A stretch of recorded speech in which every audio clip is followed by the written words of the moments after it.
You've obviously met a lot of rich people. What are some things you've noticed about them? Well, I think rich people have all outcomes require action to be taken. So if you want to make $1 million, solve $1 million problem. You want to make $100,000, solve $100,000 problem. You want to make $10,000, solve a $10,000 problem. All money, every single dollar that exists follows value creation, because every dollar that you have should be given a job. You have to invest in yourself. Yep. To get the skill sets that other people will say, I love those skill sets. Let me give you some money for them. Pretty much everything I want in life is just on the other side of caution. What's up, wealth builders? Today, I've got someone who currently manages over $2.6 billion worth of wealth. This man has built a social media following to over 3 million people in a little over a year. I've got Edward Collins. What's up, man? Hey, Ryan, how are you? Good. So you've got a lot of businesses. Yes. Accounting, taxes, entity structure, wealth management. Now you're doing social media. Yeah, I know. It's kind of interesting to see a lawyer try to teach people online based on what should be known with regard to financial literacy, but someone's got to do it. Yeah. I mean, I want to learn about entity structuring and things that like the wealthy are using, because a lot of people want to know that. But my first curious question to you is like, why get on social media after like this long career of doing this for 20, 30 years of wealth management, obviously building a lot of wealth? Why come on social media now? Well, in about 2014, I retired pretty much from all of my companies. They kept running, but we still own them all. But I was pretty much at a point in my life where I was financially free and I didn't have to do anything anymore. So we didn't. My wife and I went and toured the world a bit, and we vacationed a lot. And it just got to a point where there's only so many beaches you can go out and see. And so someone else had told me this phrase that actually is quite true, at least in my relationship. When you marry your spouse, your spouse it's for life. How does it go? For life, but not for lunch, right? Meaning get out of the house type of scenario. So she basically said, get out of the house. That happened to me during COVID. Yeah. So I jumped back in after getting exposed to social media as a consumer of it, right? Because I didn't grow up with this stuff. I'm not a child these days. Like I grew up when like you went outside and climbed trees and that sort of stuff. I didn't have access to the internet when I was a kid. So I didn't really understand the whole game. And my very first post was in October of 2021. And that was horrible. Like I'm still not great on camera. But I'm way better than I was. I'm not currently as good as I will be, because I'm going to keep trying to improve. But I started seeing a lot of the social media content in the wealth or financial space. And a lot of the information that was being put out there was just like flat out wrong, like very, very challenging. If you actually go and follow some of that advice, you can get yourself in a lot of trouble. And I was actually talking to my wife about it. And I'm like, there's all of these individuals who are posting this information and getting like thousands and thousands of views on it. That possibly could mean that some people are actually following this advice. And I'm like, that's horrific, right? So she encouraged me to think about seeing if there's a way for me to talk about it. And then we started doing that. We started talking about financial things online. Again, it was really, really bad. It's all still there. We haven't deleted any of those posts, but it was not good. And what do you think made it take off? Well, we had posted every single day starting in January of 2022. We did that for a year and 4 months. So in April 25th of 2023, I actually walked into the studio and I told my team I'm done because we had no traction at all. Like across all of our social media at that time. So we had TikTok, Instagram, Facebook, YouTube, like across everything. We had less than 6,000 followers in total. Yeah. So to me, it's just not worth it, right? Yeah. And I walked into the studio and told the team that we're done, and they were like, no, you're not. And I said, no, you don't understand. I'm done. Yeah. Like, no, you made a commitment. And I'm like, man. What was your commitment? I basically told everyone that I would post every single day until it worked. So you made I made lifelong a silly commitment. Yep. But it actually forced me to sit down with them that day, and we said, okay, well, whatever I'm doing wrong, because obviously we're not getting any traction. So let's look at what has worked for us and see if we can try to fine tune that.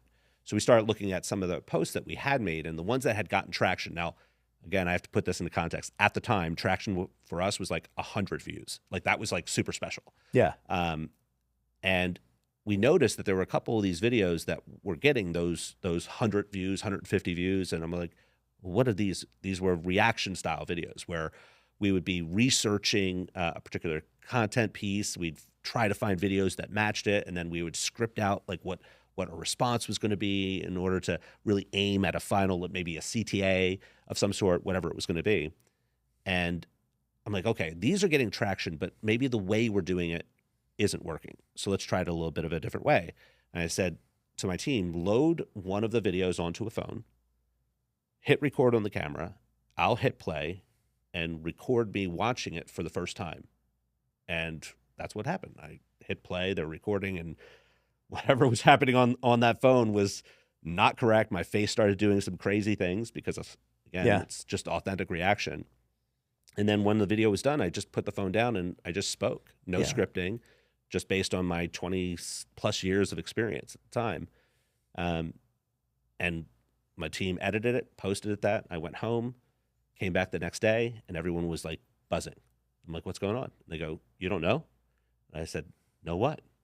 And overnight, that one video, we had grown our followers by 12,000. We basically tripled our follower count in a day. Yeah. And I'm like, oh, we're doing this. And that's what we've been doing ever since. Wow. Is reaction style videos. Just rinse and repeat. Rinse and repeat. And again, I think it's the authenticity of it that helped out.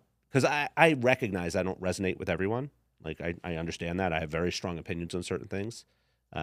But when you're your authentic self, the people who do resonate with you authentically, they come in droves. Yeah. No, I love that.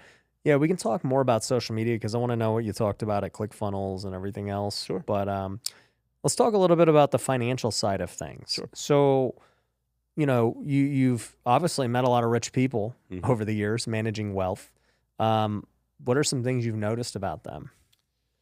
Well, I think rich people have a defining trait in that they value time more than anything else, right? So if you are in a position to offer value to them, individuals that can offer access to more of their own time is amazing. Like if you can take burdens away and give them an ability to just enjoy their life, and that's a huge component to it.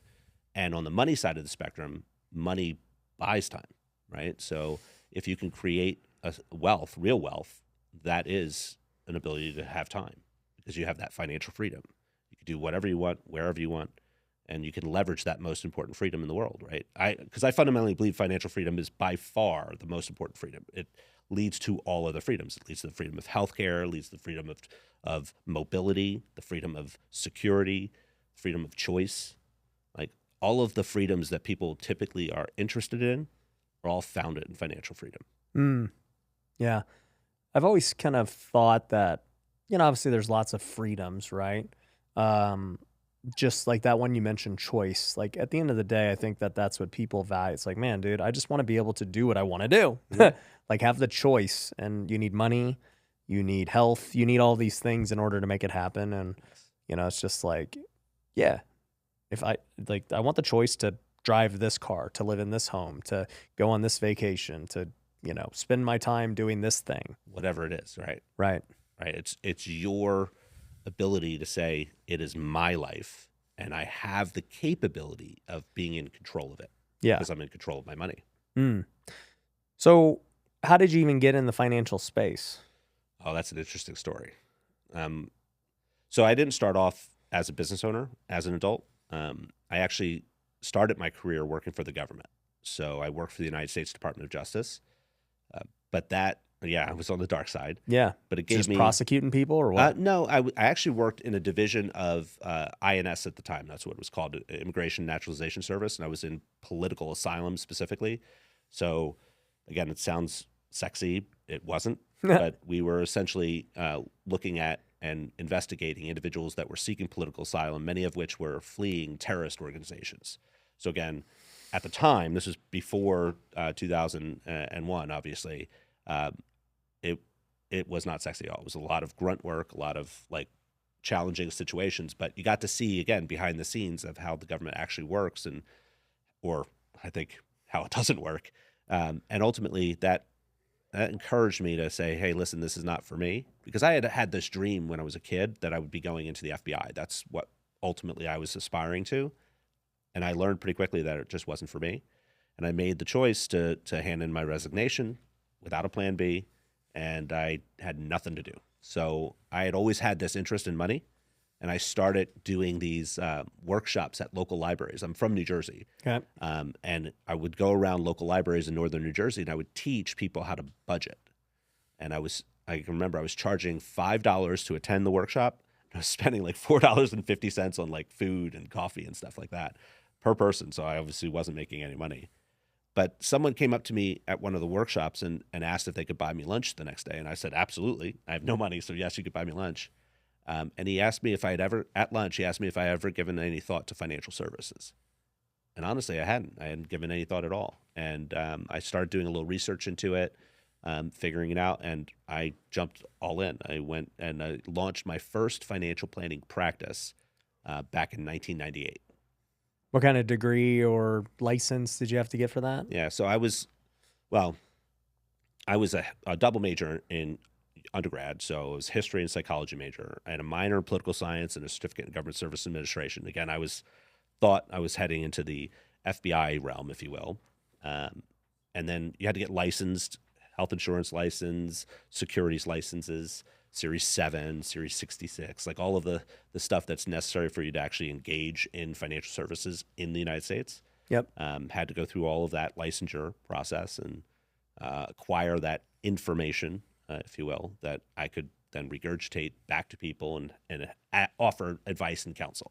Yep. And I was really a good student of that concept, right? Good student of how money worked. But what I didn't learn was how business worked. And I was, well, to call me anything other than a failure at that point would have been like, you're being way too kind, because it was bad. Like I pretty much, if there's a book that exists on all the things you should not do as a business owner, I think I definitely checked that book out of the library, and I did everything that you should not do. I made bad hires. I spent money I didn't have. I used this credit card to pay off that credit card. It was just atrocious for 4 years. Yeah. Didn't make any money. And for me, I hit my rock bottom because, again, I was acting as if for a very, very long time, and no one really knew that we were like struggling financially because the business wasn't making money. And it got to a point, I can remember it was like a Tuesday morning. There was a knock at my door because I was massively in debt. There was a knock at my door. It was a little after 6 in the morning because I was getting up, getting ready to go to work. I went to open the door of the apartment I lived in, and there were two gentlemen that were standing outside the door. One of them had a clipboard, and they were there to take my car because I hadn't paid for it in months. Yeah. Right. And I remember giving them the key. I remember them putting my car on the flatbed and driving off with it. And I turned around, walked into my apartment, walked through my little kitchen area, like kitchenette area. I had this small round table. It was not large enough for two people, barely large enough for one. And on top of it were like dozens of envelopes. Most of them were unopened because I knew what was inside. They were collection notices. Yeah. And I walked right past that into my bathroom. And I remember like walking right up to the mirror, looking, like I put my hands on the sink there, and I was looking at myself in the mirror, and I'm like, Edward, what are you doing? Like everything I was doing was wrong. And I had just like finally admitted it to myself because I had a huge ego back then because I did really, really, really well in school without ever trying. And I thought that meant I was smart, and it doesn't. It just meant I was good at that. And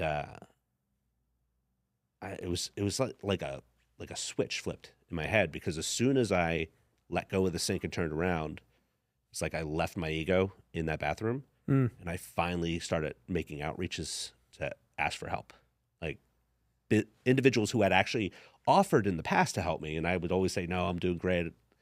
But I finally admitted to everyone that I needed the guidance and help, and I found mentors that were willing to teach me. And within a year, I had finally broken even in business. Like, unless you've ever been through something like that, you don't know how awesome that feels. Yeah. To not make any money, but not also lose money. And then by the end of the next year, I had paid off all my debt. And it was like, at that time, it was like $250 some odd thousand of debt.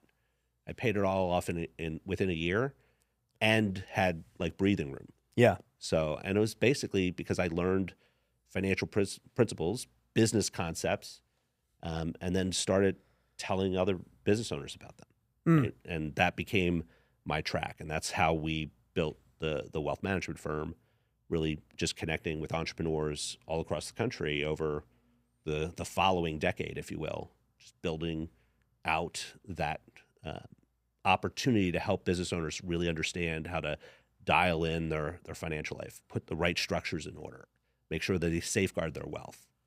Because, again, I don't know about you, Ryan, but I don't know many business owners that want to have to get wealthy twice, right? So you want to make sure you're safeguarding it. Yeah. It's tough. I'll tell you this, even with financial management, most entrepreneurs are gunslingers. Yeah. That's how you got to start out kind of as a psycho to even do this. And so it's hard to flip the switch to go from like gunslinging and risk taking to preservation. Yes. How do you know when to make that switch? Well, my position is this. You should always consider preservation as a component of everything you're doing. Because an entrepreneur, just like you said, is already a bit crazy. We're the ones who are the risk takers. But if you take risk in everything, you position yourself to lose everything. Yeah. Right? So as soon as you possibly can, you should learn some principles of wealth preservation and then start putting them into practice when you are capable. Is there a specific dollar amount as a trigger? I don't think so. It's not a dollar amount thing. It's where are you in your journey of entrepreneurism itself? Like, are you just getting started? Have you been in the weeds and the thick of it for decade, right? Like, yeah, once you've been in it for decades, you're kind of just like, all right, enough's enough, dude. Exactly. I can only take so much pain. Yeah, I mean, you've been building an amazing business enterprise, and you've been helping hundreds, if not thousands of people per day figure out how to put themselves onto a track for actual financial freedom with what you teach. So, like, you and I have a very similar thing with regard to our belief structure, I think. Yeah. With what's important. I think where I have, I guess, struggled with financial planners, and I'd love to hear your thought on this, is like, I think that their job is to not lose money. Yeah. It depends on the financial planner, right? Right. So there's wealth preservation, there's wealth accumulation, right? Yeah. And it depends on what you're doing and where you're doing with regard to what aspects of investment philosophy you're going to employ, right? Right.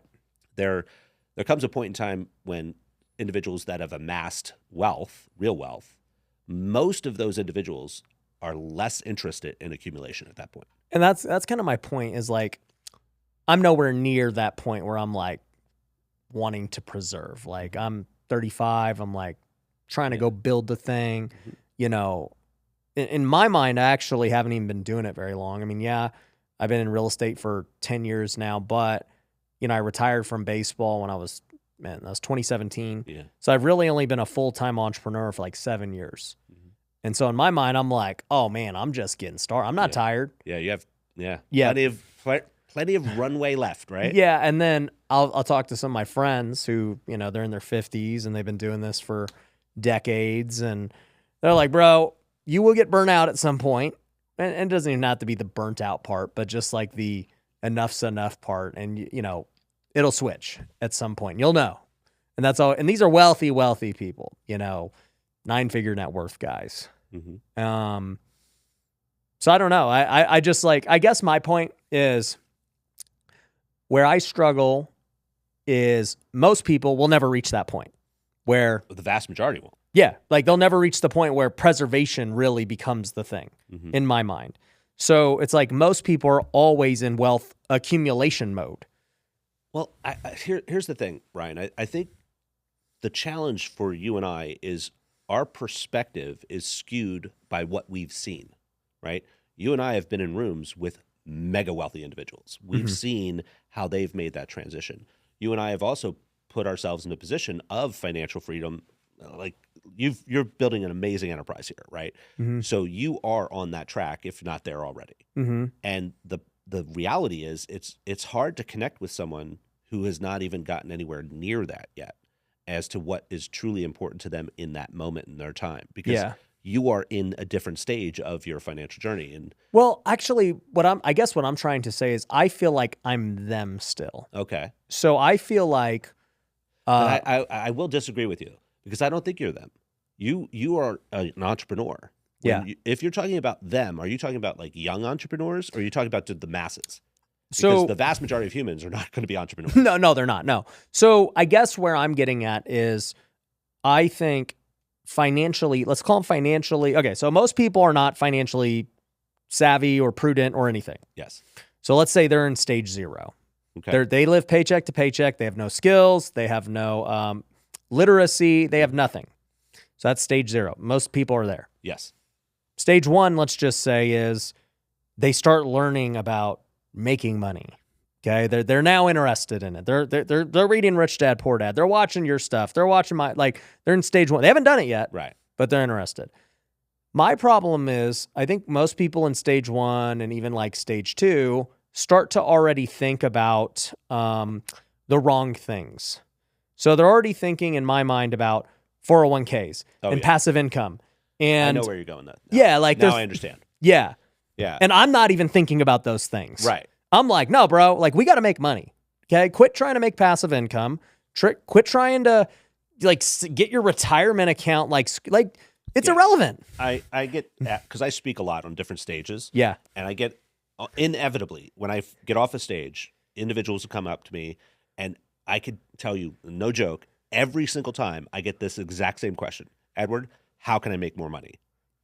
Where should I invest? Right? That whole concept. Where should I invest? Where should I invest? And I have the exact same response every single time. The first place you should ever consider putting $1 is into yourself. Yep. Right? You have to raise your financial literacy if you hope to get ahead. The problem is the wealthy know the rules of the game. Most people do not. They don't understand how money works. They don't understand what money is, how it is a tool. And there's this thing that's happened in society where money is actually looked at as evil in a lot of eyes, right? If you look at the concept of the entrepreneur, the one who's going out and doing it, like look at some movies that display entrepreneurs, right? In almost every circumstance, the entrepreneur is seen as the evil character, right? The one who's going to be the villain that's going to money hungry guy. Yeah. So you sit back and you're like, well, how did that indoctrination go? Like how did that happen? Well, it happened over centuries, right? And our concept with regard to education here in the United States, at least because I can only speak to the U.S. environment, the educational system here doesn't teach people how to be financially literate. It teaches people how to be dependent, right? That's the concept. It doesn't teach, like, think about it. Like every single person that generates income during their life, you're required to file your taxes, right? That's a requirement. Like if you live here in the United States, you have to file taxes. Mm-hmm. Well, why don't they teach that in school? Why don't they teach someone how to actually file their taxes in school?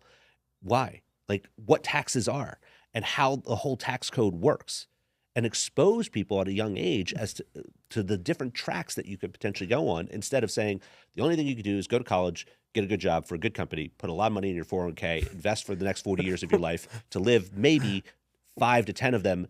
Well, I think it's because the government runs the public school system. Oh, absolutely. And it's like you don't just, if you're if you're running a cult, you don't tell them all the bad parts of the cult. Exactly. Right? But that's why I jumped on the internet, to try to help people understand that you have to put money into yourself and raise your financial literacy, expose yourself to concepts that you're not exposed to in school. And the only other place that people can potentially learn them is at the kitchen table. But the problem, Ryan, is most of our parents are not financially literate themselves. No. Right? So what I was very fortunate to do is I had access to people who were doing amazing things with money, right? Understanding the concepts. And they essentially took me under their wing, if you will, from a mentorship standpoint. And they taught me the rules of the game, right? Most people are playing Twister when the wealthy are playing chess. Now, they're both boards, but very different games. And unless you put time in to learn these concepts, reading books, listening to podcasts, putting yourself in the right rooms with the right people so that you could start asking the right questions, get the right answers, and then ultimately take action, your life is going to be the exact same life you have right now. Yeah. And so that's where I think I was getting at with, okay, stage 0 is most people. Stage 1 is awareness. Mm-hmm. You're like, oh, okay, maybe I should do real estate. Maybe I should invest in a stock or whatever thing, right? And then it's stage 2. All right, I got to take action. Yeah. You know, I'm learning this stuff. Let's take action. Let's figure out how to actually go get a deal. Mm-hmm. But I guess the point I was making earlier was, I think a lot of people who are in that stage 1, stage 0, they're already doing wealth preservation without knowing it. It's like a 401k is about wealth. It does not make you money. It's about preserving retirement and wealth, but you have nothing to preserve. There's a lot of lies that we've been told as we're growing up, and like retirement planning in general. There's some lies built into that concept.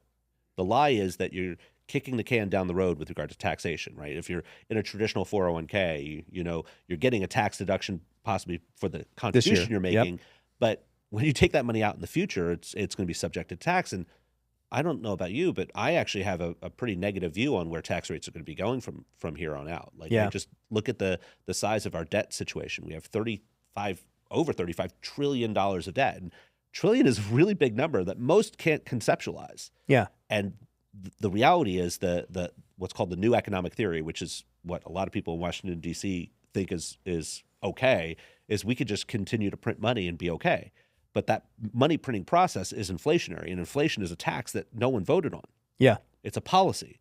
And because of that, you have actual wealth that is being stolen from you every single day without you even paying attention to it. Has nothing to do with taxes or anything. It's just this inflationary pressure. And when you layer on top of it tax environment, like there's nowhere for the government to get the money to just pay off some of this debt, let alone the interest on it. So the only way that happens is by either printing more money or raising taxes. And they're going to do both. Yeah, they're going to do both. They're going to print more money, they're going to raise taxes, and you're kicking this can down the road without understanding that. So now I could be wrong. I could be totally wrong that tax rates stay low forever, right? Maybe that happens. But what if it doesn't? What if it doesn't? And you're dumping as much of your money right now into an environment that you can't pull from now. You have to wait until you're after you've given the company 40 years of your life in exchange for that time, effort, and energy, blood, sweat, tears, all that sort of stuff. You hope to have a pool of money at the end of it to be able to withdraw from to support your lifestyle that you've actually lived and grown over time. Because most people's lifestyle accelerates. Yep. Right? But now you're hoping that in retirement, your income is going to be lower so that your tax brackets are lower when you're pulling that money out. No one would actually want that. Like, no. Do you want a lower lifestyle than you've enjoyed during your life when you're ready to go out and just be free? Yeah. No. And that puts people into a scenario too where, like, I saw this meme on the internet. It was really, again, I'm still exploring the internet thing, but there was this meme, and it was a gondola ride in Venice, and the gondola man is like smiling for the camera, and the two people in the gondola, husband and wife, looked apparently older couple, retired couple. They were asleep on the gondola, right? So most people wait to start living their life at the end of their life. Yeah. And I think that's so sad. You ever read a book called Die With Zero? Yes. Great book. That's a good book. Yeah. It makes me think about that. People save up all this money for retirement. It's like, great, enjoy your wealth when you're decrepit, old, you can't walk, you can't enjoy anything. That sounds smart. Yeah, it's like, And now, not everyone's going to be able to accumulate massive fortunes. I totally understand that. Yeah. But it is possible, right? Why?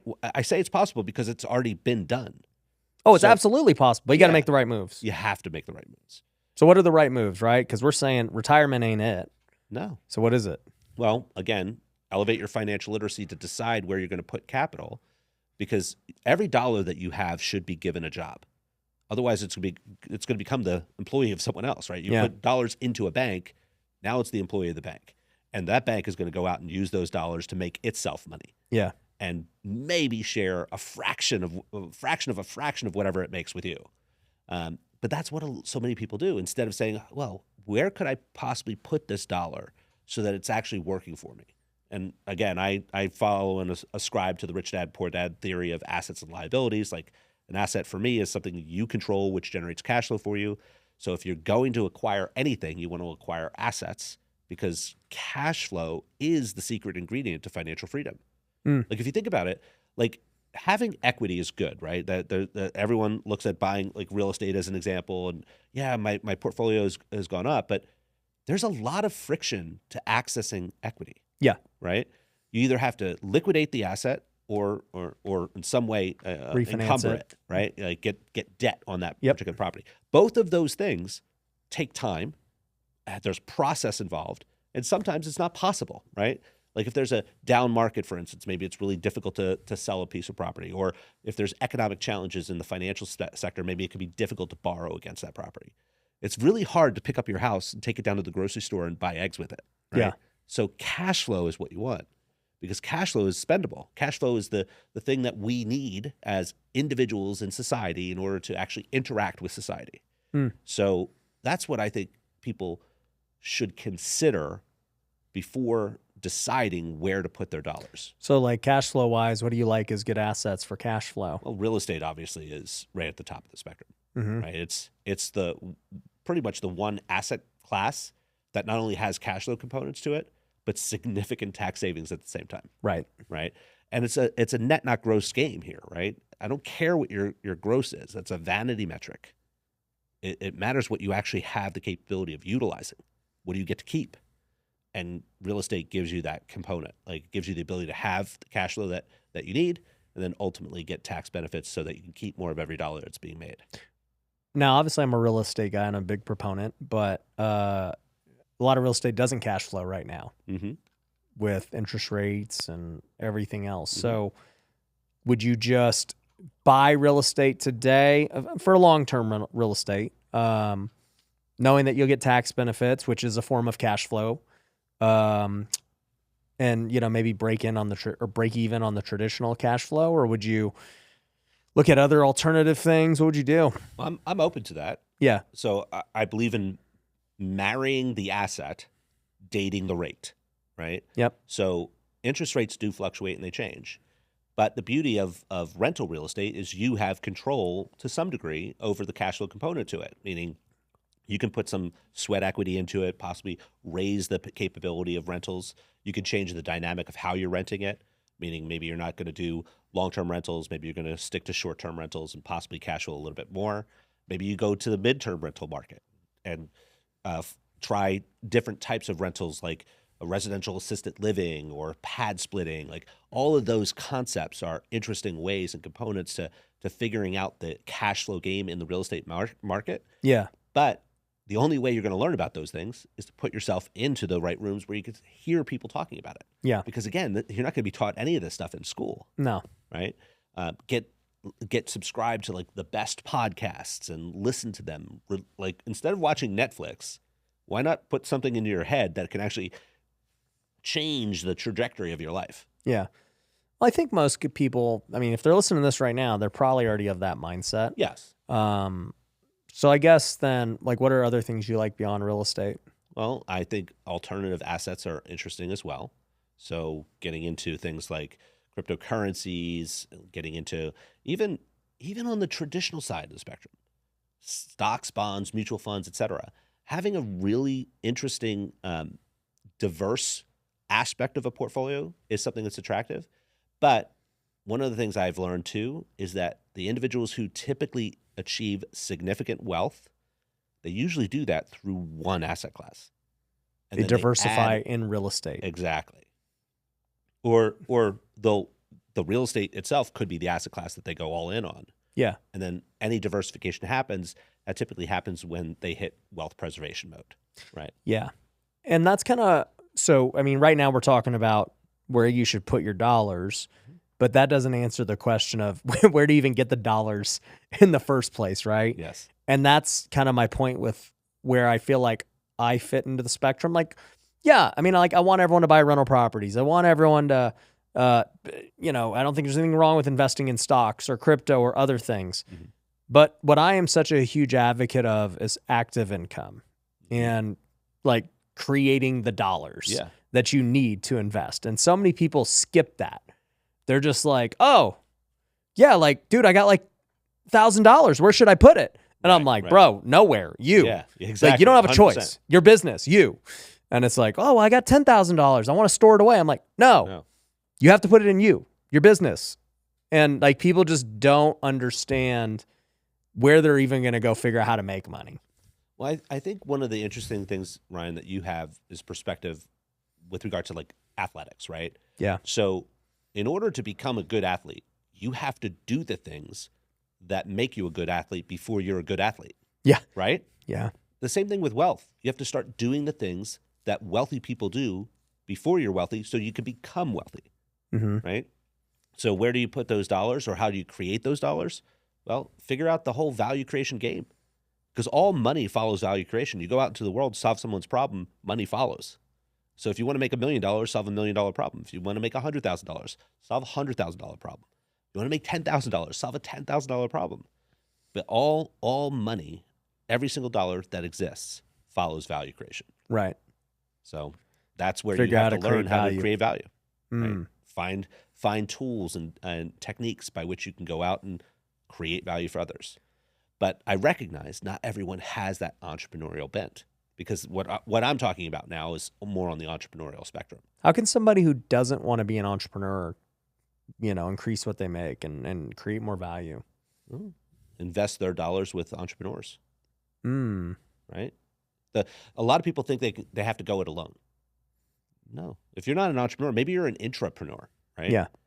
But you may have a friend or know of someone that is more entrepreneurial. Why not partner? Let them do the entrepreneurial aspect of it. You become the employee of the business you own. Got it. And then you work to make that business profitable, because that means you're becoming more profitable, right? It doesn't have to be a solo game. Yeah. Got it.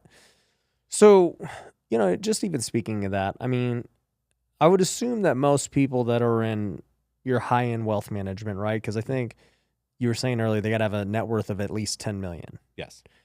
Would you say that almost all of them are entrepreneurs? Absolutely.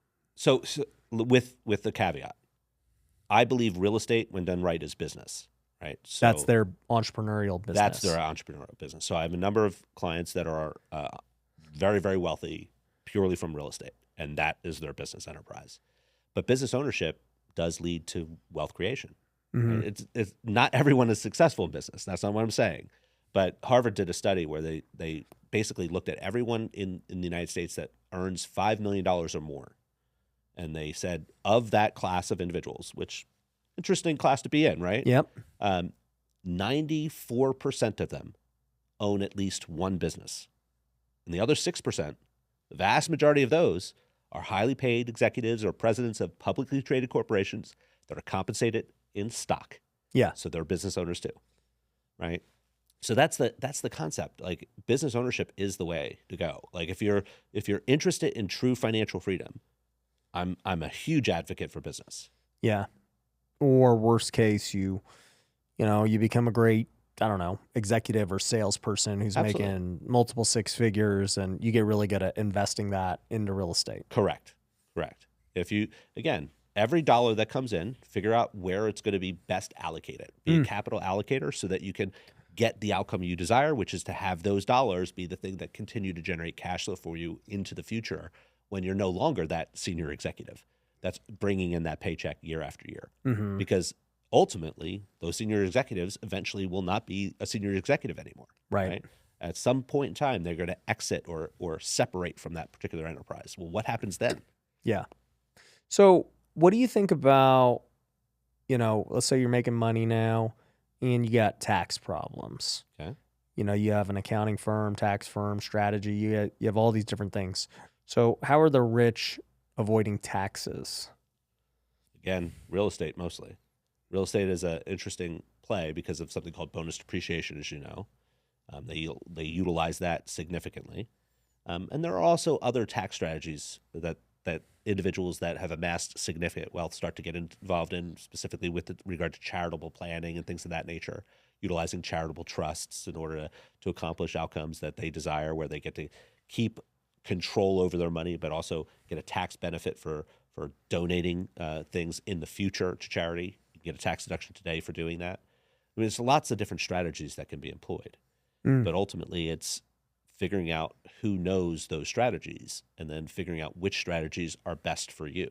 Most individuals, though, don't work with tax strategists. They work with accountants. And most accountants are a little more than glorified historians. They spend all of their time, effort, and energy just trying to figure out how to best tell the IRS what already happened. It's a yesterday job. They're compliance experts. And don't get me wrong, compliance is necessary, right? Yeah. But that's simply figuring out what number goes into what box on what form so the IRS doesn't get mad.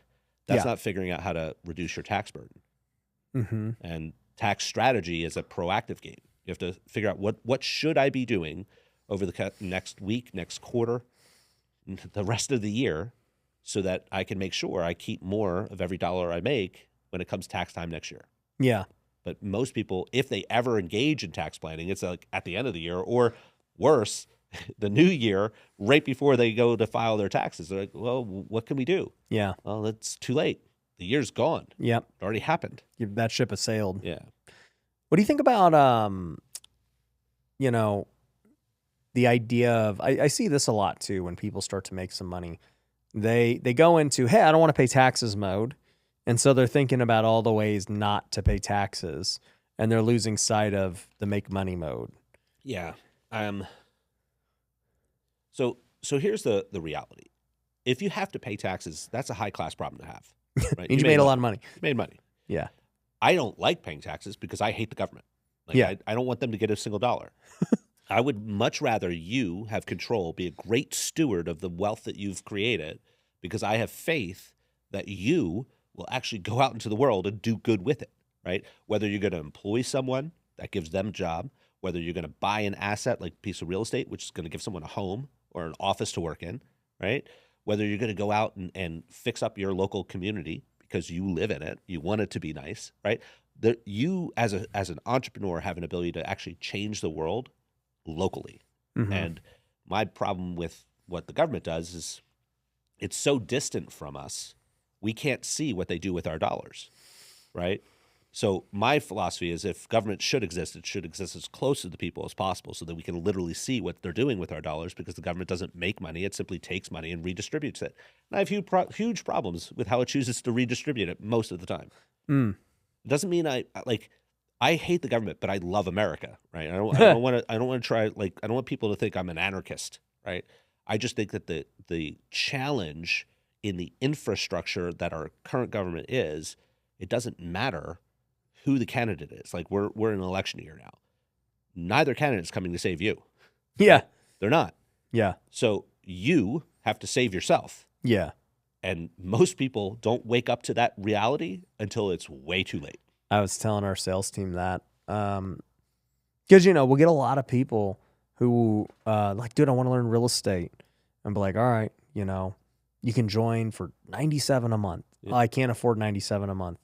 And it's like, okay, that's exactly why you need this for 97. Like, dude, if you can't afford $97 a month, what's going to change? Like, I don't understand how you think anything's going to be different in your life. Think about the mentality, though, right? So someone's not willing to invest in themselves to improve themselves, but they're eager to go buy the next whatever it is that just comes off the block. Yep. Right? If you cannot afford, and again, I recognize that there are human beings that are definitely going through financial hardship. I totally get that. But if you cannot afford it, that means you're not actually thinking of ingenious ways to get it, right? Which means, like, just think about it. Just stand up in your home, look around your house, and see what you potentially could sell that you have not touched or looked at that would generate the $97 that gets you access to the information for the first month that you can then go out and figure out how to put into action to change your life. Go on Craigslist, the free section, and go flip something. 100%. That's not, like, I don't know. I think you're a little more sympathetic than me. Like, I'm like, no one. Tell my team that. Yeah, I'm like, nobody who has a cell phone able to watch social media and hop on a call has any excuse. That's just literally my viewpoint.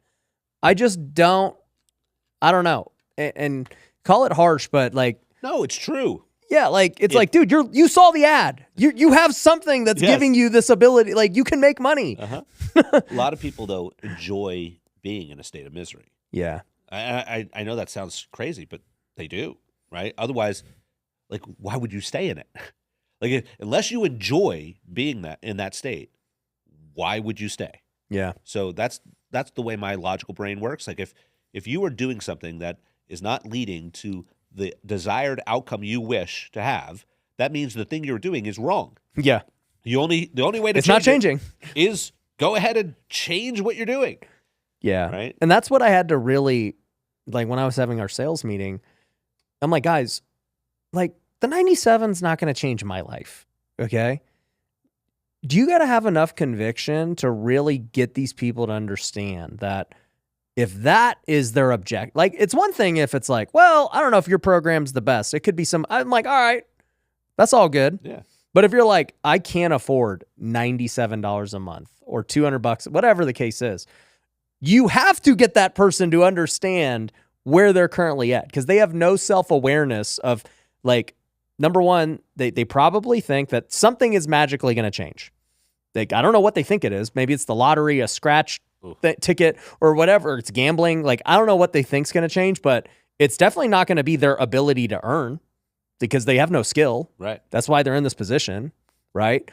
The second thing is, like, for me anyways, I just tell them, it's like, dude, this is the best time to ever be an entrepreneur.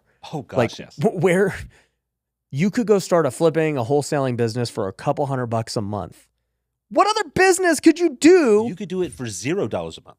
Zero. Like you said, you go into Craigslist free section, go into free cycle. I mean, there's so many different, get stuff and then flip that to generate whatever the income that is necessary that you can redeploy towards, like, skill development. Yeah, skills, software, all this stuff, right? And it's just like, I look at it today versus like 10 years ago, and I'm like, dude, for $200 a month, you could get all of our softwares to go get sellers information, to pull up their data, to cold call them, to text them, to just have the contracts, to literally have the entire thing in a box. You could do it from your house. And it's like, that didn't exist 10 years ago. Yeah. And I'm like, you could do it right now. And then, you know, I feel bad because I don't have to deal with it because I'm not on sales calls, but like, one guy was DMing me, and it like pissed me off because I just kind of went off on him, just out of like wanting him to get to understand his situation. Because I don't think that people truly understand their predicament. It's mass delusion. Yeah. And I think their friends tell them that they're going to figure it out, and everybody around them is like, whatever. And, you know, they either have delusion of like things are going to get better, even though they're not doing anything that would make it better, or they have depression because everyone's kicking them down, and so they don't want to take any, like, they're one of the two Ds. Right. But like, this guy was like, man, dude, you know, I can't risk it. You know, I have a young son. And I'm like, that's why you need to risk it. Yeah. I go, bro, I got 3 kids, 5 and under. Like, I get it. I go, but if you can't spend $200 a month on getting tools to build your business, like actual softwares and tools, I guarantee you spend more than $200 a month on bull crap. Absolutely. That does not support your son's future. So you tell me, do you actually really care about your son's future or not? And I like basically stabbed him because I'm like, be honest. Do you actually really care? Because you turned down the tool that could actually help your son's future. And I know you're out here buying other dumb crap. I can just look at your profile and tell you do stupid things with your money. And then after, he was like, bro, like, I needed to hear that. Like, I need to change. The challenge is, even after that, I think a lot of people are afraid of actually doing things different, right? They're afraid of who they become because they don't know that person, and they're not around people like that person. Yeah. Right? So it's so foreign that it's just easier for them to stay in that state of misery. because to change is completely different than everything that they know. And that can be scary for many. I can appreciate that. But no matter what has happened to you in your life, it may not be your fault, but it is your problem. Yeah, that's a good point. You got to deal with it. Yep. Right? You might have got dealt a bad hand, grew up in the wrong neighborhood, parents didn't teach you anything. Maybe no parents at all. Matt made bad decisions in your youth. 100%. But it don't matter. It is your problem. You got to figure it out. Yeah, if you're worried, if you're worried about Kamala or Trump, you're in the wrong. Because I think I see that all the time. Oh yeah, yeah. People have no skills and they're worried about who's going to be the president. Oh yeah, I'm like, bro, where matters. Where do you put your energy? It right? Literally does not matter. Like, I sure hope Kamala doesn't win, but man, it doesn't matter for you. Yeah, not at all. It don't matter. Trump or Kamala, it don't matter for your life. If you do not have anything now, what are you waiting for? Yeah. Let's move into that state of progress so that you can actually start learning a skill set, being able to develop the ability to generate cash flow. And again, that doesn't necessarily mean that it's a skill set in entrepreneurism. Maybe it's a skill set that would make you an amazing employee. Yeah. And you can go and interview for a job that's going to pay you more than you're currently making. And that's what I was asking a little bit earlier. It was like, okay, let's say you're a W-2 guy. You're not cut out for this entrepreneurial game because it's freaking tough. And it's a lot of risk. It's a lot of loneliness, cutthroat. Like, it's everything. You know, most people they're way better equipped to be W-2 people. And so, you know, it's like, man, what skills can you learn that can go get you a good job? Well, you may not know this. There's this interesting tool out there. If anyone's watching this and they want to start typing it into the internet, it's spelled GOOGLE.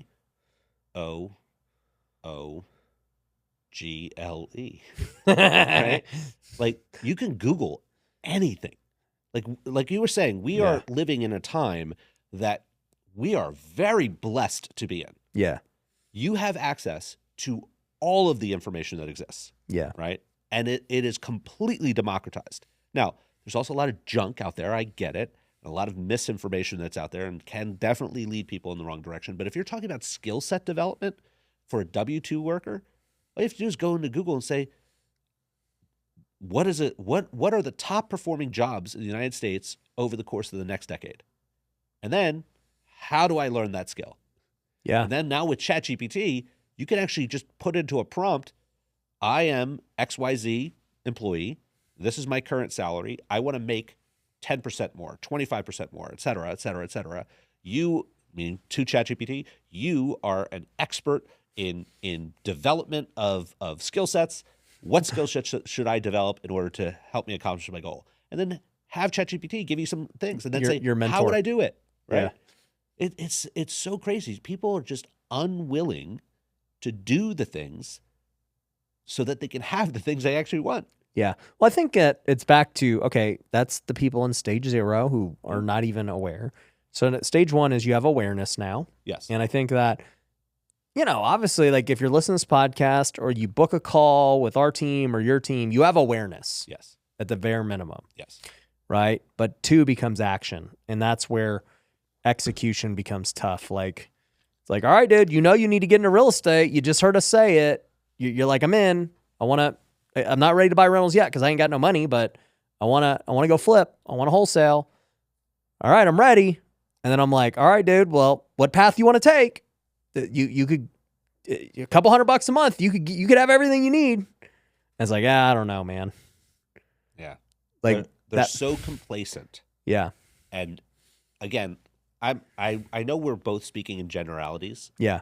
But so many people are so willing to play the victim and not take control of and responsibility for where they are. Yeah. So that keeps them on the sideline.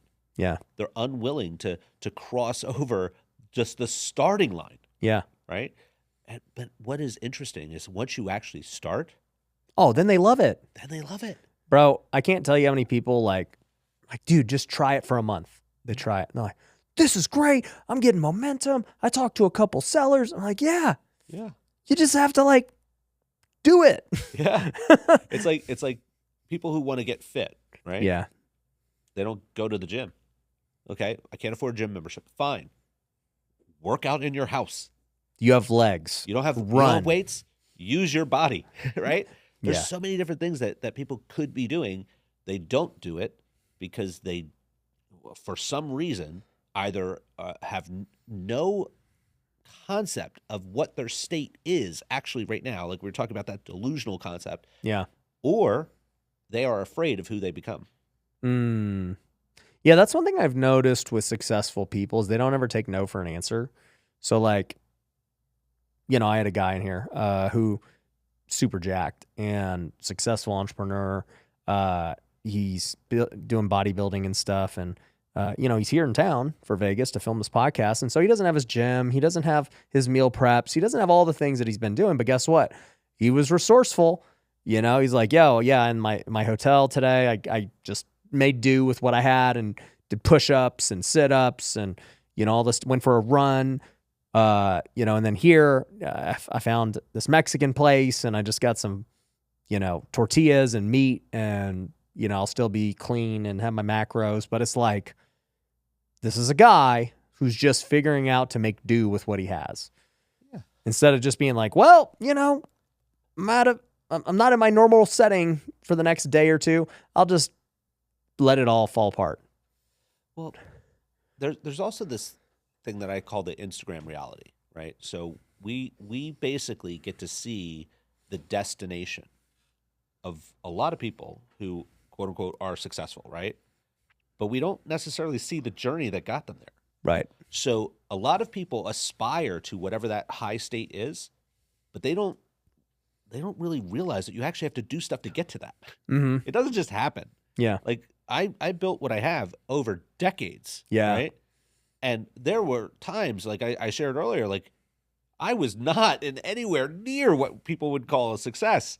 Now, I tried to portray it as such in the beginning, but at the end of the day, it wasn't until I actually started taking the action steps that lead to the outcomes that I desire that my life changed. And I recognize it's not easy, because if it was easy, everyone would be doing it. Yeah. But that means that the people who have aspired to it and who have actually taken action and have accomplished something, well, that creates this concept called possibility, right? Mm-hmm. And if it is possible, all you need to do is reverse engineer the steps to get there. Yeah. And then take action on those steps to get that same outcome. Like the way I analogize this is I talk to my community a lot and I say, like, I'm never trying to teach you how to get to Pluto, because I don't know how to get there. I don't know anyone who's ever been there, right? So I don't even know if it is possible. So I'm never going to teach you that. But if you ask me, Edward, how do I get to 30,000 feet? Well, that's possible. So I can reverse engineer your steps. Go to the airport. Buy a ticket. Go through security. Get to the gate. Get on the plane and stay on the plane when it takes off, because you'll get to 30,000 feet. That's what they fly to, right? But notice everything that I said was an action step. Go to the airport. Buy a ticket. Go through security, right? You do not get to outcome unless you take action. Yeah. All outcomes require action to be taken. Mm. And that's where so many people are so comfortable in that state of uncomfortability that they're unwilling to take that action because it's scary. I recognize that. I'm going to tell you, pretty much everything I want in life is just on the other side of caution. Yeah. How much of what you've achieved was, let's say, boring?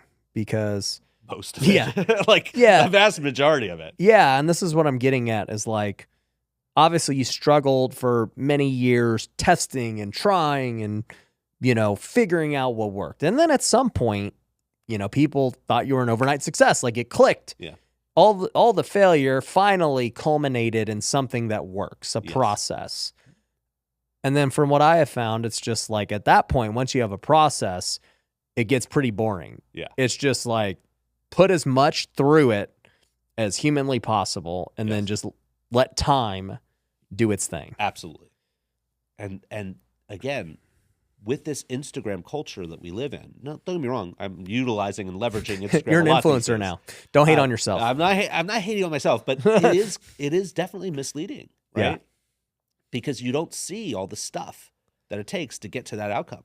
Now, there are actually some influencers now that I see that are posting their journey, right? They're showing all the grind behind the scenes. But just like you said, yeah, once you are in that state of flow, it's not necessarily super exciting. No. You just have to keep doing it, right? But that's also something that derails a lot of entrepreneurs, right? They'll get into a state of flow, they'll get bored, and then they'll shift, right? They pivot, and that pivot sometimes does not go well, right? I can attest to this. Yeah. So sometimes you have to be willing to stick to your guns a bit. Now, that doesn't mean you don't evolve, but you have to be willing to just keep doing the boring stuff, because the boring stuff leads to the good stuff at the end. My feedback is from a guy who has shifted and pivoted, started lots of different businesses, had some succeed, had many fail, is this. You keep shifting and pivoting when things aren't working and you're trying to figure it out. And once you figure it out, you don't all of a sudden start a new thing. You go really deep on once it's figured it out and just crush it, avoid all the other shiny objects, because the tendency is, I've mastered this, move on. But Ryan, don't you find it interesting, though, that entrepreneurs love the shiny object? I mean, I'm sitting here telling you because it's me. And I'm Right. just like, I have to keep retraining myself to be disciplined to say, oh, no, this is the thing. Just like, let's just keep doing the thing. I have an interesting hack for it. I just hired really good people to keep me on track, right? Yeah. Like, I have an amazing team behind me. So Yeah. like when I'm at different conferences, I'm like, oh, that sounds really interesting. And They're like, nah. Jose, he's my director of implementation. He's like, no, let's direct you back over here. We have to keep doing this. That I've been very blessed in that way too, having really good people on our teams and helping move us forward. But even if you're not in that state yet, where you have people that can keep you directed, you need to be accountable to you, right? And just staying focused on the path. And like what I've realized is, okay, the ultimate state is getting like a process figured out where it's like, you know, I call it, you start printing money, because that's kind of how it feels. It's like, dude, we got a process. Like, we put $1 in and we get this out. And like, people come through, leads get converted, people get serviced. This is amazing. And, you know, we derail it by trying to go do other things or whatever, right? But I think you just kind of see how much you can push through until it breaks. And then when it breaks, then you re-innovate. Well, not even re-innovate, but fix the bottleneck. Yeah. And you just keep fixing the bottleneck over and over as you keep trying to push more through. And that's kind of where I've gotten to now, where it's like, instead of constantly trying to think of a new idea and a new thing, let's just keep fixing the thing as we keep pushing more through. That is an amazing thing that entrepreneurs get to witness that most people don't, is when you do develop that process, it is like an ATM. Yeah, right? it is. It's a money printing process that most will never grasp. But the problem with entrepreneurs is, again, we do get distracted. We think, oh, that thing could actually do even better than what I'm doing here. Then we divide our I heard attention. my friend was making more over here. Yeah, right? But divided attention doesn't lead you in the direction you want to go, No. right? You end up usually status quo, because you go this way and you go this way with equal energy, you're not moving. Yep. Instead of 100% Exactly. on the thing that's working. Yeah. Real estate investors, I found a brand new way to create cash flow that's better than anything else I've ever done. It's better than rental properties, Airbnb, my flipping business, multifamily. It's the best thing we've done yet. It is building an automated wholesale business. Now you might be saying, Ryan, how do you build an automated wholesale business? Well, what if you had the same exact leads that I get every single month? What if you had a sales script that was so easy to close deals over the phone that you could do it all across the country? And what if you could sell your deals directly on the MLS without a real estate license and without having to actually own the property and getting top dollar? Well, we do that with this new method. And I made an 11-minute video where I go over how it all works, how you can start doing it today. So if you want to go see that video, go to wealthyinvestor.com, go click the case study and see what I'm talking about. All right, so let's transition a bit. You know, you were here in Vegas for Funnel Hacking Live with Russell Brunson. I've interviewed a bunch of people who were there. You know, how has it been like trying to get in the digital game now? Because you've been in like kind of like I would call an old school industry for for decades. Yeah. And now you're transitioning to this new school kind of thing. I was really fortunate to find Russell and his community, because I've basically learned how to play this new game Yeah. through what he teaches and through all the people that are around him, right? The network that he has is amazing. The awesome entrepreneurs who are doing amazing things online. And I've basically just been learning from them, like Yeah. figuring out what they're doing, how could we potentially employ it where that it makes sense for us, right? Like, because not everything is right for everyone. Right. So I believe in the concept of synthesis, where you take good things from different areas and meld them for you, right? Mm-hmm. Bring it together into one cohesive process. Yeah. So what do you think has been the biggest thing you've been learning over there? Well, one, the just concept of selling online, right? Which again was very foreign to me, because every time I've sold before was always one-to-one sales. Yep. I didn't really grasp the one-to-many thing, because even when because I used to do speaking a while ago, like before I retired, but when I was doing that, I wasn't like in a sales process, right? I was usually speaking to other individuals in my industry or complementary industries. Like I would speak in front of lawyers groups.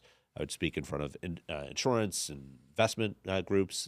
Were you ever doing like the MLM style financial services? No. Because those guys are usually really good salespeople. Yeah, I have nothing against that process specifically. Yeah. I have a lot of problems with how some things are sold, right? Because I think sometimes that's extremely misleading. But from a concept standpoint, I just did not understand the selling one-to-many environment. Yeah. And I first saw Russell's stuff online back in 2019, but I didn't do anything with it because I really wasn't focused on any of my businesses anymore, other than like being an investor, if you will, in my businesses, because I still had not stepped back in fully. Then I saw him again in 2021 via a webinar, right? Mm-hmm. So this was in February of 2021, and then he pitched a virtual event in June. I attended that virtual event. I'm like, okay, this is starting to make some sense to me. Mm-hmm. And then I decided to jump into his community, learn more from him, and essentially that has been the thing that's transformed us the most, right? Like my vision was to build a coaching business for entrepreneurs so that I can impart financial literacy that most never get. Right. That was my goal. But what I couldn't figure out how to do is actually get in front of those entrepreneurs en masse, because again, everything I had done before, I would go up and handshake. And the people now that I'm handshaking with, they're already well into their success mode in entrepreneurism. I wanted to try to reach the individuals that had not yet gotten to that success mode. Yeah. So that I can help elevate that. So in Russell's community, I'm looking at all of these other entrepreneurs that are doing exactly that. They're getting in touch with people utilizing technology, utilizing events that are virtual, utilizing the social media platforms themselves, right? And that's been the thing that's been the dramatic change for me, because once we started figuring it, again, I was not good at it. I'm still not great at it. I'm better than I was. But once I started figuring it out, and we again developed our process and then just started going all in on it, it has been the thing of all of my companies. It's been the thing that I've gotten to 7 figures net in the quickest time of all of them. Yeah. And now that I'm fine tuning that process for this particular business, I think this will be our fastest net to 8 figures of all the companies. Because the one-to-many sales is so much more leveraged. Yeah. And as you know, in everything, like if you can get leverage on something, you want to. Right? Yeah. Because it's a force magnifier. Yeah. And it gives us the ability to reach and touch more lives in ways that actually lead them to positive outcome. Yeah. So you stepped back in this. What was the motivation? You're just bored from being retired, or what? There's a little bit of boredom. I love my family and we have amazing times together. So it's not like I'm trying to leave. It's just, I felt that I have more to give. Right. Yeah. Tony Robbins talks about this a lot with this concept of being in a state of progress. That's the thing that actually leads to fulfillment. And I actually ascribe to that. Oh, for sure. Like it's the journey. Yeah. Kaizen. It's so much more for me to be doing. It gives me more fulfillment. Yeah. Again, I'm not, so happiness is something I think is just a fleeting emotion. I want fulfillment. And when I heard Tony first start talking about that, being in a state of progress is the thing that leads to not leads is fulfillment, right? Right. Being in that state. And then I started thinking, well, okay, well, what states are there? And then I realized there's really only two states that exist.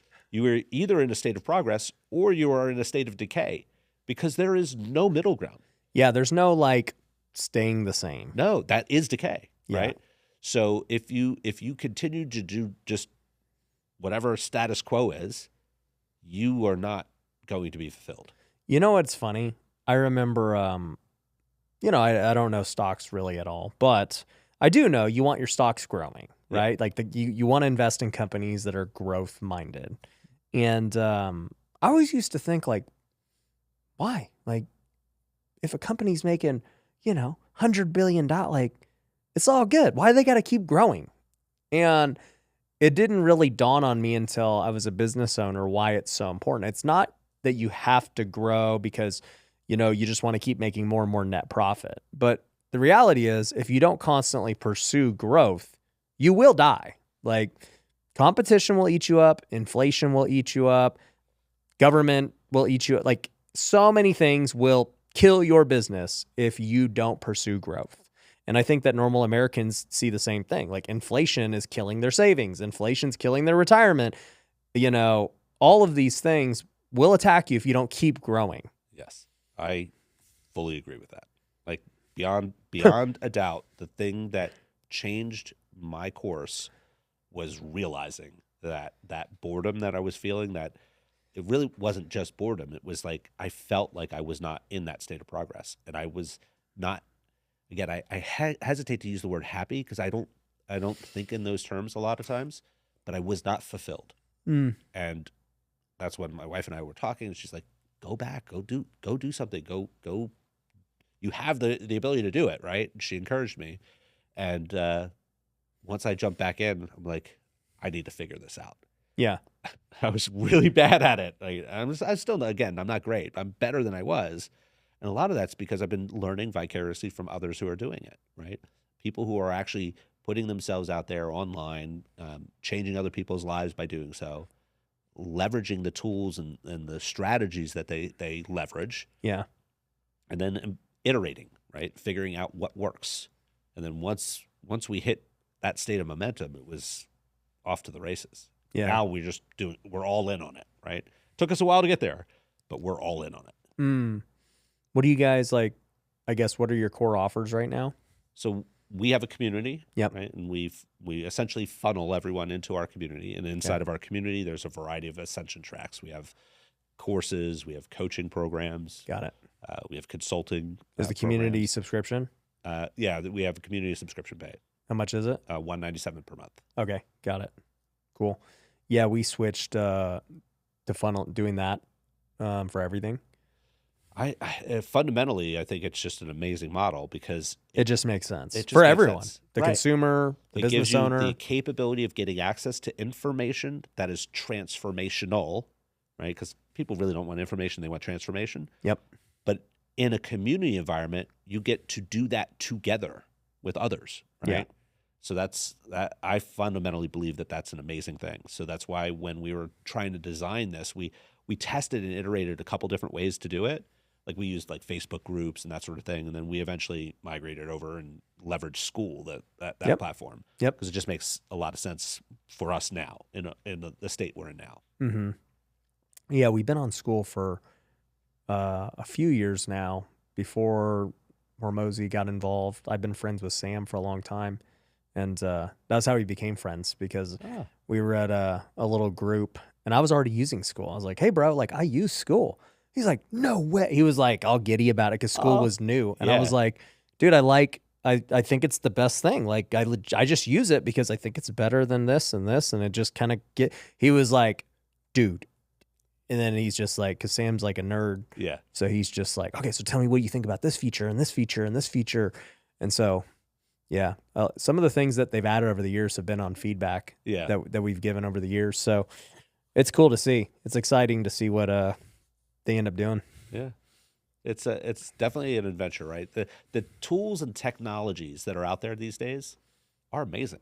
right? Transformational in them, in and of themselves, right? Right. And as entrepreneurs, we get to leverage them to change the world, which is totally cool.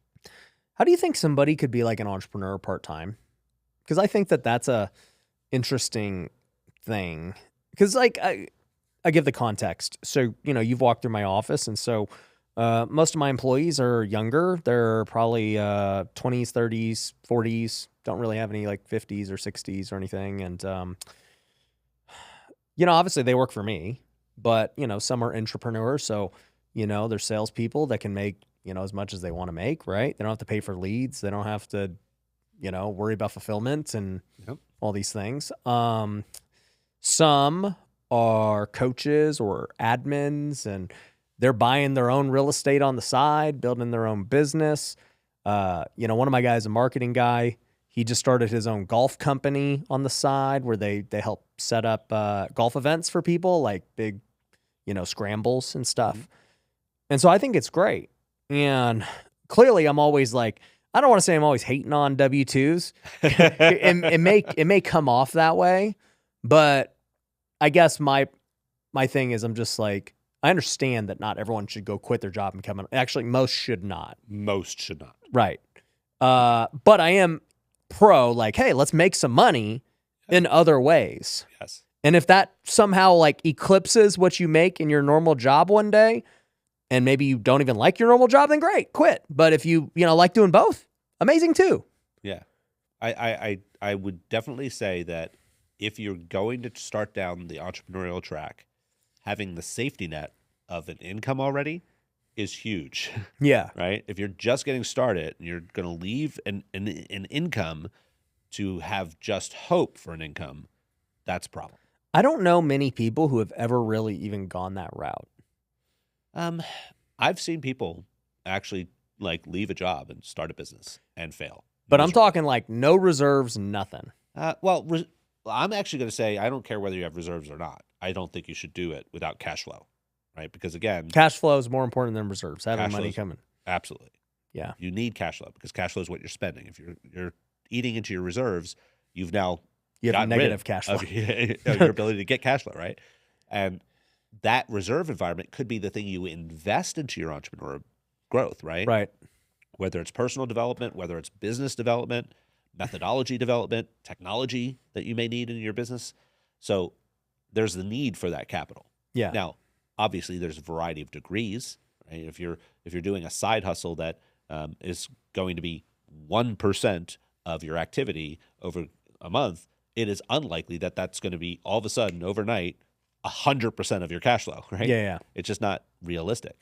So I often will say, I love the concept of starting out as the side hustle thing, but until you give it all of your attention, it's not going to grow to what it could become, right? So you have to determine what that's going to be for you. When are you willing to leave the security of the income to dive deeper into that one large cash flow environment? Because I think it's very difficult to serve two masters, right? So if you're a W-2 and you're serving your company as an employee of that company, and you want to try to now serve this other enterprise, I think that's challenging. Yeah. But isn't that what most people like have to do to transition? Oh yeah. Yeah. That's why I said you're going to figure out a particular time when you're going to have to make a decision. Right. When are you going to start to give the thing that you're trying to build the attention it deserves to be able to become the thing it could be? Right. Or is it more of a thing, like you said, that maybe only takes 10 hours, 15 hours a week of your time? Your main job takes up the majority of your time, but you're making a few extra $1,000 a month from your side thing. I love it, right? Yeah. So we were talking about this earlier, right? Where the concept of whether or not you go down the entrepreneurial track or not. If you're doing it only to supplement what you're getting in your W-2, that's fine as well. Yeah. Because it moves you into the state where you can potentially work towards financial freedom. Yeah. And maybe it's not entrepreneurism, but maybe the cash flow that you're getting from your side hustle can be used to invest in things like real estate. Yep. Right? So there's lots of ways to play this game. Yeah, I remember one of my first students, this was back in 2020, he was a firefighter. Okay. And he flipped houses. So he had flipped a few homes before he joined. And he's like, yeah, I want to just do more. But he's like, but I don't want to become like you, Right. and not in a bad way. He's just like, I enjoy my firefighter gig. Like, I'm going to work it for the next however many years and get my pension and set myself up. And like, I'll be square there. But I do want to flip a few houses a year, make an extra $100,000, and I'm good. Yeah. Everyone has to determine what is it that they want. Right. Most don't ever do that. You know what's funny you say that? That's so I'll tell you a cool story. So I never did one-on-one coaching for years. It was always one-to-many. Okay. And we did tens of millions just on one-to-many. And then a year ago, I decided I was going to take on 5 one-on-ones and just see how it goes. And I did that. Now, all those people were already like qualified. They're doing over 7 figures, and it's been great. And then I decided that maybe a month or two ago, I was like, you know what? I'm going to just do a 1-day special for like 45 minutes of my time. And it's going to be $1,000, and let's see what happens. And so we just did it on my story and some emails. We had like 30 people buy it. Yeah. I was like, dang, all right, this is going to be like a long couple of weeks, getting all these in. But I wanted to just see what people's problems were and what they were going through. And it was interesting. Well, and by the way, let me add to this caveat. Every quarter I give myself a goal of like something I'm really focused on within the company. For the last 2 quarters, it was the marketing department. Okay. So I've just been building out everything with Facebook ads and everything else. This quarter, it was sales. And I said, I'm going to personally hop on sales calls. I'm going to talk to people directly. I'm going to do that for 90 days and just understand where the market is, what people are going through. Right. Sellers on the home buying side, everything. Okay. So I revamped our home buying process, and it's been significantly better. On the education front, it was interesting going on all these one-on-one calls because I learned 2 things that just didn't occur to me before. The first was the one we already talked about with shiny object syndrome. Most of these entrepreneurs were like having a little bit of success doing something, and a little bit is relative. Yeah. But maybe they'd made 6 figures. Maybe it was even 7 figures. And almost all of them were immediately thinking about a different thing. Yeah. And I was like, guys, we got to stay focused. Stay focused. It's way harder for you to become an influencer. It's way harder because that's where their mind's at. They're like, I'm thinking, you do well with education. I'm thinking about getting a course. And I'm like, bro, no. You have not done nearly enough. Okay. Do this for another 5 years and then go do it. Yes. I know Russell would tell you differently, but I'm just telling you, it's way harder to do this education thing than you think. Yeah. Just stay the path. So like that was number 1. The second thing that I realized was, so many people, dang, I lost my train of thought. What led me to this thinking of this? You need to know what you want. Oh yeah, that's right. The second thing was they didn't even know their goal. Yep. And so I would ask them, I'd be like, okay, so why do you want to do real estate again? Like, I'm a real estate guy. And they're like, yeah, I'm thinking about buying rentals. I go, so tell me, what's the goal of the rental? And they're like, cash flow. And I go, okay, like define cash flow. Like, what's the goal of cash flow? And they're like, I don't know. I'm like, would you agree that we all just work and we buy assets to, at the end of the day, make money? Like, does it really matter if it comes from a house or a business? It doesn't really matter, right? We just want to make us like, so what, how much money do you actually want to make? Because if we know that number, we can figure out what's the best path going forward based on your time, based on your resources, based on your capital, everything. And then when they really broke it down, it always ended up going back to option 1 of just doing more of what they do. Because I'm like, okay, so you want to make, let's say, $500,000 and you currently make $250,000 doing your thing. How are we going to get there with real estate, man? It's going to be a tough hole. Yeah. Like, I would love to sell you real estate stuff, but man, you don't know anything. Right. It's going to be hard for you to make that extra $250,000, but you got this other thing going on that could very easily be doubled here in the next year if you just did X, Y, Z. So let me ask you, like, which one do you think is going to help you get to your goal? And it's like people don't even, they're just like, I heard you say real estate was good, therefore I want to do real estate. And I'm like, it is good, but it may not be good for you. I don't like, what are your goals? Right. And I think there are so many people out there that experience that day in and day out. They're on an adventure. I just probably made them more confused. No, but I what you did is actually genuine, right? Yeah. It's like someone goes into like to a dietitian, right? The dietitian is going to break down like what type of fitness routine are you on? What type of weight gain or loss are you interested in? What type of nutritional needs that you have, right? And they'll develop a plan that's right for that person in their current state and with regard to what their goal state should be, right? That's the process of actual consultation, right?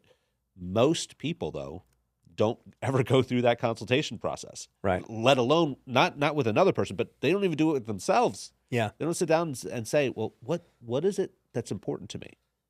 Like, why do I want X, Y, and Z?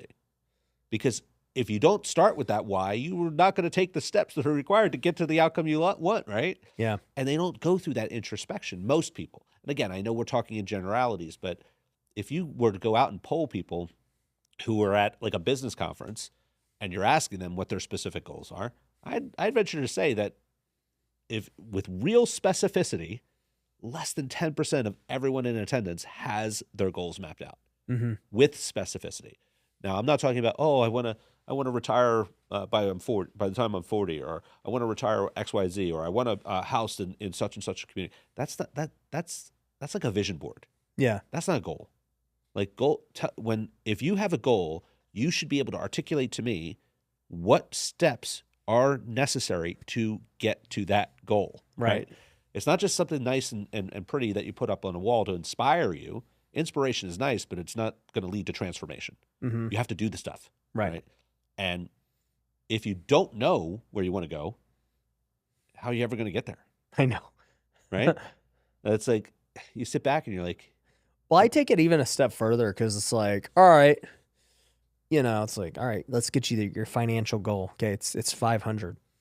And then I'll say, but why do you even want 500 grand? Right. What's the point? And be like, well, I don't know. It just seemed like a good number. Yeah. I want to grow. Like, I get that. But, there's a cost to making more money. Absolutely. So, let's say we're going to figure out a plan for you to get to that goal. It might involve you working more. And that's less time from your family. Right now you're out of shape. Should we maybe fix that first? Yeah. Because can you do both simultaneously? Can you get in better shape and do this business thing? Or is that two new things you got to do now? So maybe we should just work on the health first. Maybe we'll work on the faith side. As your merit. Like, that's just the way, that's what the wealthy way is all about. It's like, wealth is not just money. Absolutely. And, I just am like, I want to get to the deep, deep meaning. Like, we're talking about purpose and fulfillment and, money is intertwined with all of that, whether we realize it or not. It's like, dude, it's hard to go, if I want to go help all these people, I need freedom to do it. Yes. So I got to make money. It's like they have to go hand in hand. Having that clear vision is important, but the deeper meaning, the purpose behind everything is critical. Because again, how are you supposed to put yourself into that state of progress if you don't even know which direction you're supposed to be heading? Yeah. What do you think is the deeper purpose for you? I want to be a role model for my kids specifically. How old are your kids? My son Ryan is 10. My daughter Victoria is about to turn 9 next week. Oh, nice. Yeah. Ryan's got a good name. I agree. What's he want to do? Well, right now he wants to be an inventor. Lots of machinery that changes the world. So is he like a science guy? Sort of. Yeah, he enjoys that. That's cool. Yeah. Victoria is the most caring heart of like anyone. And she just wants to go out and help everyone she possibly can. And all animals too. I have to say that because she wants to be a vet. She possibly. Yeah. That guy, I forget who the YouTuber is. He like invents stuff. He's super big. The one who does all the contraptions? Yeah. Yes. I know who you mean. The name is escaping me at the moment too. But he has like a monthly subscription. Yeah. There's a box. Yeah. That'd be a cool thing for your son if he doesn't already have it. Yeah, we actually talked. My wife and I just talked about that box actually.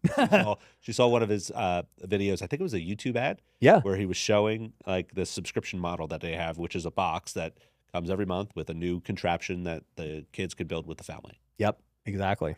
Yeah, that was the first. And see, that's good YouTube marketing. Yeah, absolutely. I don't even know the guy's name. I would know his name if I saw it. But again, his name is escaping me, and he's awesome. So hopefully, if you're watching this, you know that. Cool. Keep doing what you do. Yeah.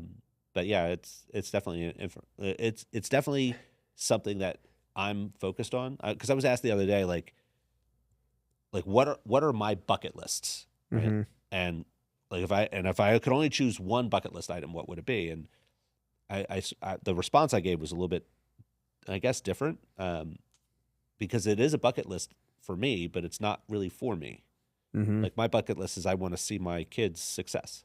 Like I want to see that. Like I want to witness it, which means I have to continue to put myself into a better health scenario so that I'm surviving into that future. Yeah. I have to continue to be the role model to inspire them to go out and achieve whatever their own version of success is going to be. Right. I have to be the mentor in that regard. So it's a bucket list item, but it's not necessarily for me. Yeah, I got you. The guy's name's Mark Rober. There you go. Yeah. So shout out to Mark. I was drawing a blank, but I mean, obviously he's huge. I guess my last question is, obviously, like you have big goals now. It seems like you're invigorated with social media and coaching after doing the financial stuff for the last 20 plus years. But you're still an owner of those companies. I don't know like what your involvement is or all that stuff, but how do you manage, I guess, making sure those companies still operate at a high level? And, are you pushing growth for those companies, or are we kind of letting them do what they do and let the people, who you've hired do what they do, and you're just totally focused on this? Yeah, I'm totally focused on the coaching environment right now. Like I have an amazing team in the companies that I own, and they are focused on the growth, and I inspire them for that. But pretty much all my effort and energy pardon me, all my effort and energy right now is focused on doing what I can to inspire as many business owners as possible to level up their financial literacy so they can start taking control of their life and move into that state of financial freedom. Mm-hmm. Because I know it's become a little bit of a shtick. I get the fact that I hate the government so much, but I really do. Like it's a genuine dislike of the operations that have happened over the course of the past number of decades that have led us to where we are right now with the government operating the way it does. Yeah. And I know that I'm not going to change it. I'm not going to be the one who actually makes the system different. Mm-hmm. But I can actually change things because I think, and again, this may be a warped philosophy, but I believe entrepreneurs are the people who will change the world. Yeah. And if I can inspire and assist and help my members learn more about what money is and how it operates, they can get into a state where they are financially free. And if I can get enough entrepreneurs into that state of financial freedom, they will change the world. Yeah. Because they're the ones that actually do. Yeah. They hire the people. They inspire their teams. They go through the process of putting money into good work, right? Good work. And I just don't have any faith that the government will ever do that. Are you what do they call them? Libertarians? I am a libertarian, yeah. Okay. Because they're just like no but I'm government not at all. off the charts. Like I believe that there is a role for government. Yeah. It's but it's limited. to maintain society's peace and Absolutely. order. And property rights. Like Okay. protect what we've built. Got it. Right? Protect what we built and safeguard that. I might guess you're probably a big Bitcoin guy. I like Bitcoin. I wouldn't say I'm a big Bitcoin guy, Okay. but I do like it. I like the concept of a hard asset. Yeah. Just that it's decentralized and no government owns it. And I mean, again, the money itself, as you know, has gone through evolutions over multiple millennia. Right? yeah. We had the barter environment, which was the ascription of value to things, and we just exchanged those things with one another so that we mutually benefited. Then we got into commoditized money, right? The gold and the silver, right? Mm-hmm. That has some utility beyond the money itself, right? You could use gold in manufacturing and silver, necklace. et cetera. Yep. Yeah, exactly. Whatever it may be. But once we got into this fiat environment, which is essentially just government backed, a good faith, if you will, of the government, full faith and credit, like the world changed, and not necessarily for the better. Like if you look at how money has been used since that has happened, like there's been amazing things that have happened technologically that have advanced human lives and propelled them into a better state of being, right? People have access to better potential healthcare now in the United States than they had 100 years ago, better access to mobility than 100 years ago, better access to information 100 years ago. But there's a cost to the way the government utilizes its ability to control us through those currency decisions, right? Those monetary policies. And the fact that it's not backed by anything means, in theory, hopefully not in practice, but in theory, they could just print to oblivion, right? And that money printing process is a taxation that not enough people talk about. But think about that. The Federal Reserve Bank, well, there's an oxymoron if we ever heard one. It's not federal. It's not owned by the government. It's not a reserve. They don't have any cash on hand. It's not a bank. You and I can't go open an account with them. But the Federal Reserve Bank, they have a policy initiative where they target an inflation rate, right? Yep. So whether you agree with the number that they've chosen to target, the fact that they are targeting inflation means they have a policy to steal your wealth from you. Yeah. It's by policy. If they're targeting 2% or 3%, it doesn't matter. That means the through policy, they are actually planning on the devaluation of the dollars that you have. That is a plan by the government to steal your wealth. And it was not voted on. Right? That's policy initiative. These are problems that not enough people really understand how things work, because we're not taught the rules of the game through traditional education. You have to go out and learn them on your own. Because unless you come from a wealthy family who already have figured out the rules, you're not gonna stand a chance. Yeah, I've thought about dystopian worlds where that's not the case, and I've read a lot of books about deflation and how that's actually what's really happening, and that's why. There's two things going. You have the inflation on the monetary side, and you have the deflation that happens through technological advancement. Exactly. And it's like things naturally are getting cheaper. And I've thought about like the pros and cons of it, because you're like, that's great. I mean, society would be better. But then I think about like real estate investors would not be happy. Nope. And it's like, if they just started making better houses because of tech, cheaper, and now all of a sudden my house I just bought for $1 million, somebody else can get a better one for $500K. As much as that sounds great, people ain't going to be happy about that. Yeah. Especially people with power and establishment and all that. So I think about that, and I think about like just all assets, stock. Like, what do you invest? Do you even invest at that point if there's just deflation? Like, how do you deal with that? Yeah, I think that again, there's a lot of people who are at the controls, right? And there's certain things that will happen and certain things that won't happen. I'm not certain that we would get into a state where every asset class goes to zero. Right. Like, I just don't see that happening, mainly because while there's ingenuity, there's also additional need, right? So let's say they build new houses that are better. It's not necessarily the better that drives a purchase. It's perceived value, right? So someone may still perceive value in the home that you just bought for X because of the location it's in. Yeah. And while they may have made a better house, the house that is there right now is where you want to be, because it may be in the heart of the town you want to be in, or the city you want to be in, or wherever it may be. It may be close to the resources you want access to. So there's so many things that drive value perception. It's not just how quickly can we make something and how cheaply can we make it. Right. Does that make sense? Yeah. Well, it's like, for example, I drive a Tesla, and they keep making Teslas cheaper. Yeah. The Plaid used to be like $150,000, and then today you can get a brand new Plaid for like $90K. Yeah. And I'm just like, dang, dude, anybody who bought the Plaid I don't know, when it first came out, it's got to be pissed because they're way underwater Yeah. for a better car. I bet like it's newer. It's just you can get it now newer for cheaper Yeah. by a lot. Yeah. That's the same thing with everything, though. There's always evolution Right. with regard to productivity, improvement, and the first movers are usually the ones that are more fanatic, if you will, Right. and they, on the most part, are okay with the investment they make because they can say I was first, Yeah.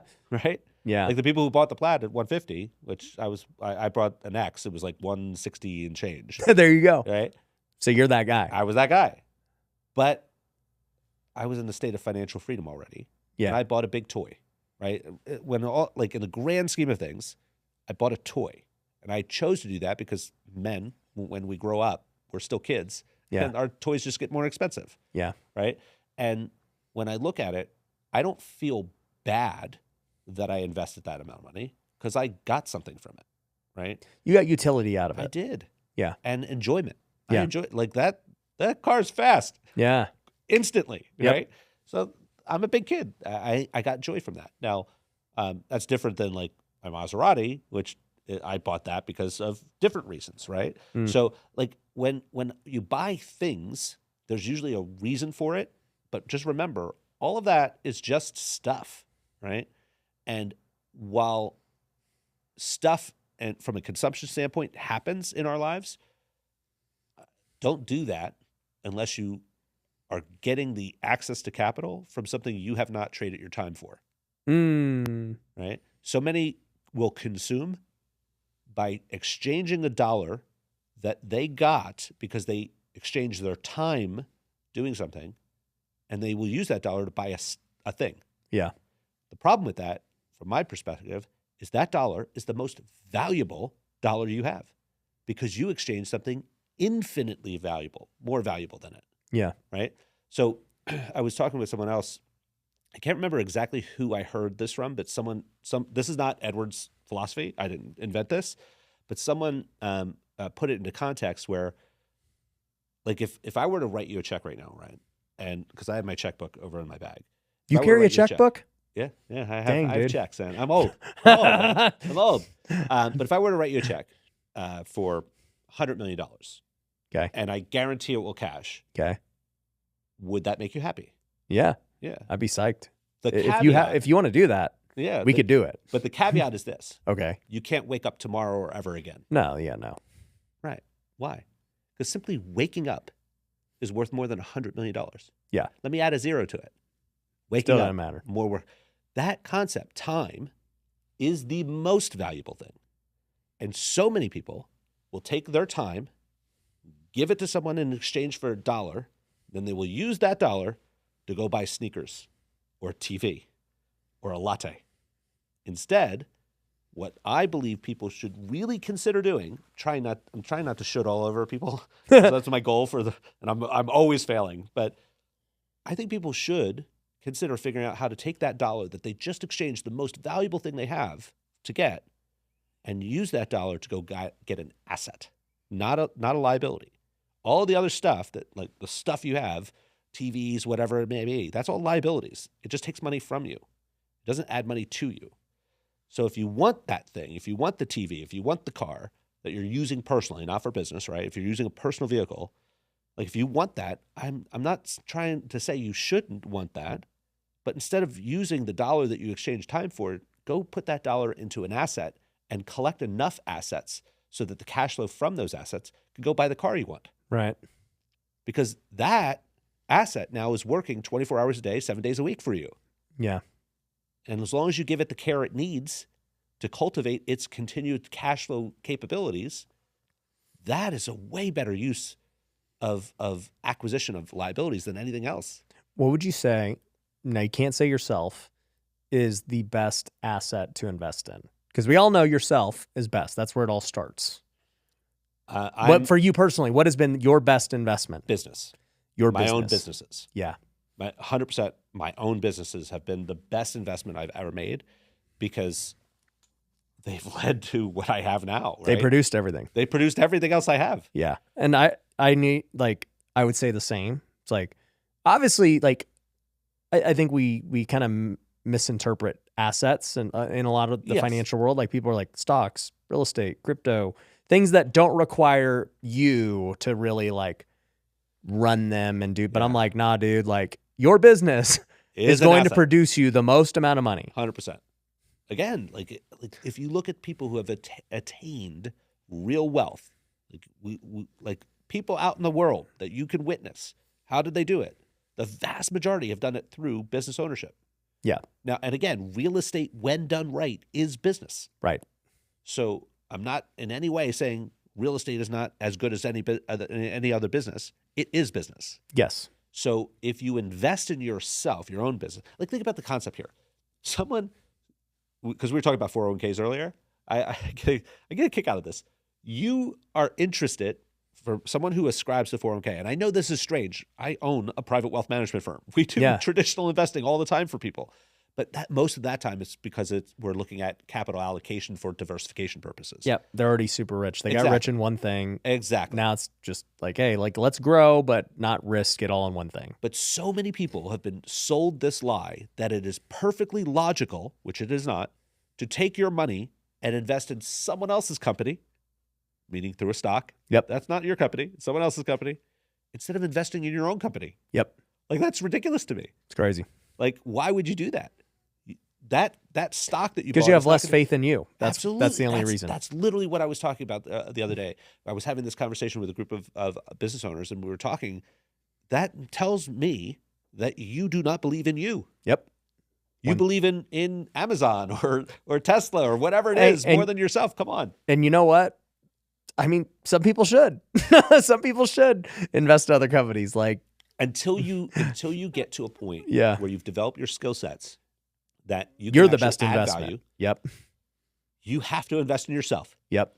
to get the skill sets that other people will say, I love those skill sets. Let me give you some money for them. Yeah. Right? Now, that could be an employee, right? A W-2 environment. Develop amazing skill sets to make yourself the best, most attractive employee for any business that's going to hire you. Yeah. And then rack up your ability to earn more income and then use that income to go out and acquire other assets, Yeah. right? Yeah. But if you're going to go the entrepreneurial route, you invest in your own business. Yeah. You figure out what's working. If you can't figure that out, find someone who can help you, Yeah.